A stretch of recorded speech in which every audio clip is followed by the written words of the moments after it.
right, guys, let's talk about bench press. If you're someone that has either shoulder pain while you're benching or you have not seen progress in a very long time, this video is for you. If you're someone that wants to start doing something differently and start to play a new training game in terms of bench pressing and see measurable progress, this video is for you. All right, guys, let's get started. So, everything I talk about obviously is in this book, the Greg's Muscles and Mindset book, and it's called How to Stop Focusing on Exercises and How to Start Solving Problems. So let's start solving the bench press problem. Let's start with the basics first. So we have the skill of position and we have the skill of tension, right? And both of them create or either control or create the rotation needed. What the fuck does that mean? As you can see here, in the shoulder, we start with position first. What does that mean? We're gonna focus on the bones first, and this is gonna fix the tension needed. I'm gonna explain this in every single detail, no worries. Both of them, the position and the tension, is gonna control the rotation in the shoulder. Because, fun fact, whatever you do in terms of position, that means wherever you position your shoulder and whatever tension you create in your shoulder, whether that's squeezing your pecs or your biceps or your lats, or whatever you squeeze, your shoulder can still rotate. No? Okay, let's try this. I'm gonna pinch my shoulder blades together and I can still rotate my arm. Sorry, I hit the microphone. And I can still rotate my arm. I can squeeze my lat as hard as I can and I can still move my shoulder around. So, there's no point in trying to create rotation or fix rotation in the shoulder. You can only control it through the position and the tension needed. Theoretical things first. All right, let's get started. We'll get started with, this is what we're gonna talk about today and in the next videos as well. This is all about bones and muscles. Super simple speaking, bones are connected with ligaments and the muscles are connected with tendons to bones. That's all you need to know about bones and muscles. This is what we're gonna focus on today, the shoulder. What is a shoulder? In my world, in terms of bones, it's the shoulder blades, it's the rib cage, and it's the big arm bone.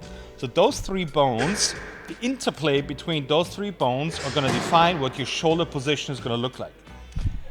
I'm gonna spare you all the theories about whatever we want to talk about today, and we're going to focus on the shoulder blades and the big arm bone, because at the end of the day, your rib cage is not going to influence much what happens in your shoulder. This is what we're going to focus on muscle wise. So when you have your bone positions in place, the lat dorsi and the triceps are going to work as needed. Let's focus on the bone positions first.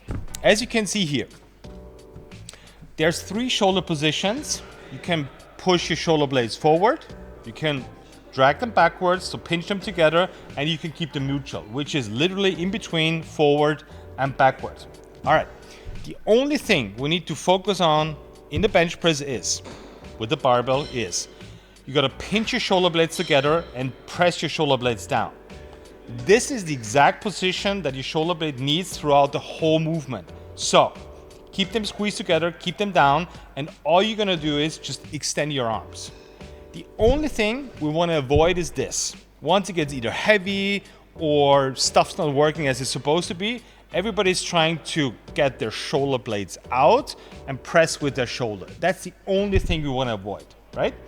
Again, you're not gonna start off perfectly, which is totally fine, but squeeze them together and keep them there as long as you can and just move your arms.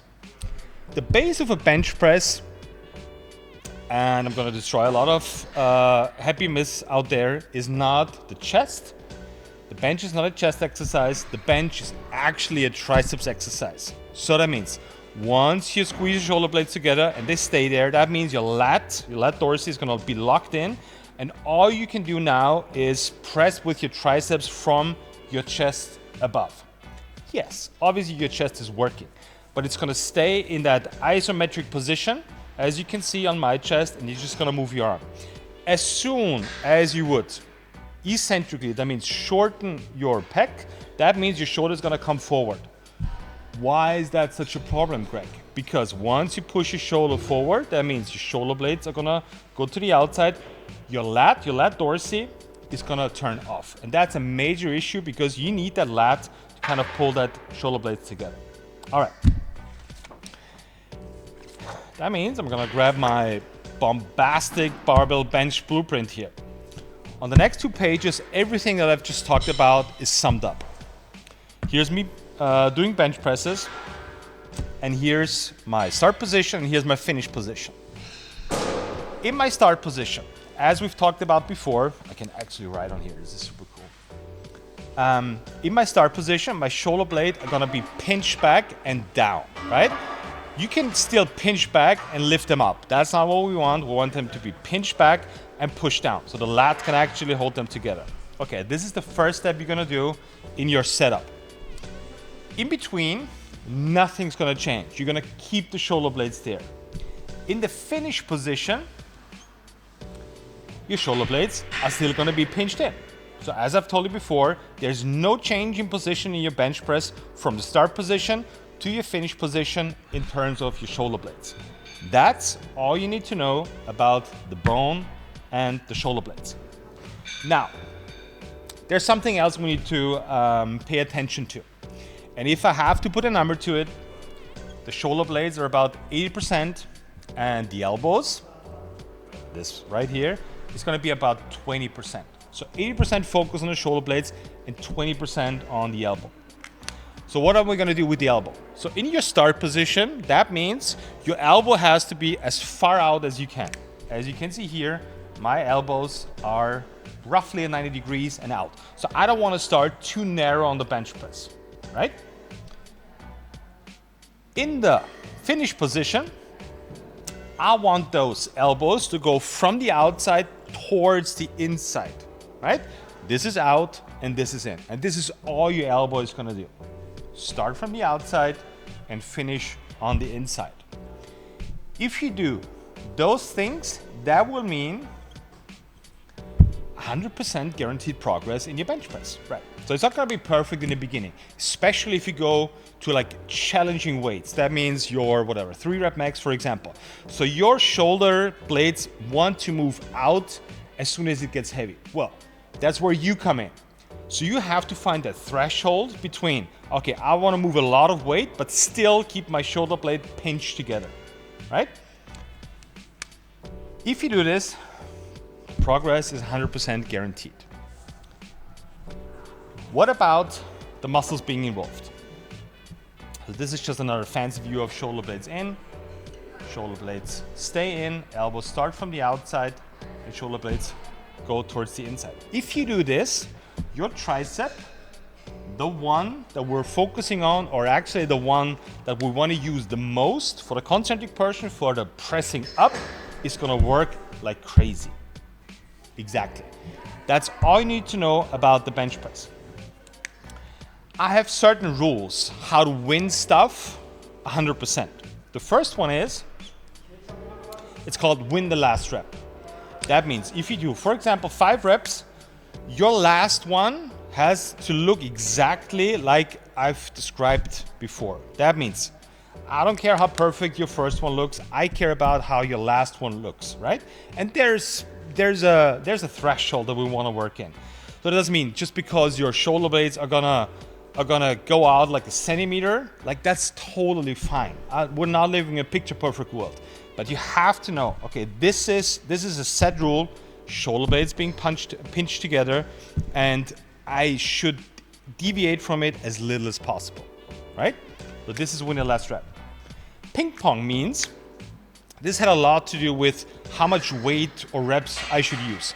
You can use all the reps and all the weights you want, but my rule is, if I do, let's say 100 kilos for 3 reps with the stuff that I've just talked about and with the position that I've just described, in the next week, I'm gonna go up to 4 at the same weight and check if I can still maintain that skill of position, right? So my elbows go from the outside towards the inside and my shoulder blades are gonna stay pinched together. If I maintain this, the next week I do 5 reps. If I do 5 reps at that weight, I can add a little bit more weight in the next week and go for 3 again.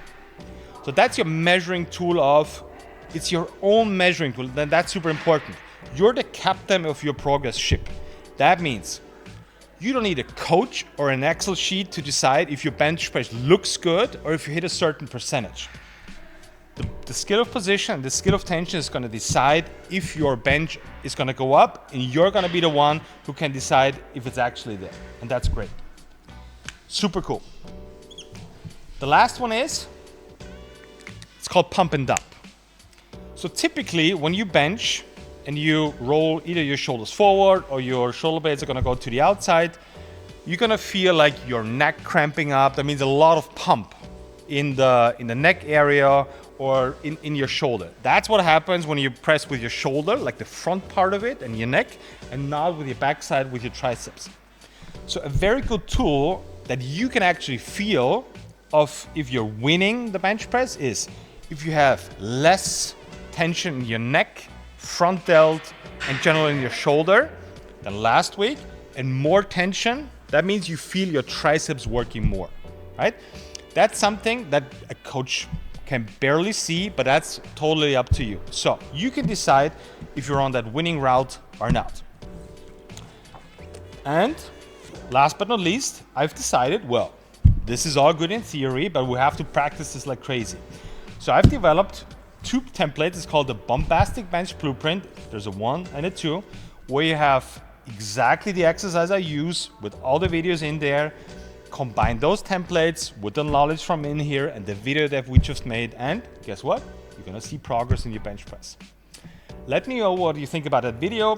Comment on here, send me your videos, just ask questions about it.